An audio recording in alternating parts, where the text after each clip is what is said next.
Nubwo uyu mwuzure bigaragara ko wari uteye ubwoba ndetse akaba atari ibintu bimenyerewe mu Rwanda, nta muntu wigeze uhitana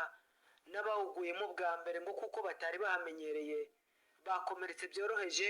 gusa ngo igare ryari ribahetse ryaheze muri icyo kiraro gihuza imirenge ya Ndera na Nyarugunga ku buryo ngo bitoroshye kurikuramo. Kuko rero muri kubibona ahangaha kugira ngo wambuke uve mu karere kamwe ujya mu kandi bisaba transport, bisaba ko bakweka bishyire baganire n'abari bakuza abantu batuyeho kweka mu mugongo uva hano ujya hakurya mu kandi karere ahazwi nko ku isoko ryo ku Murindi ari amafaranga 500. Abo bantu benshi muri kubona ahangaha abenshi bari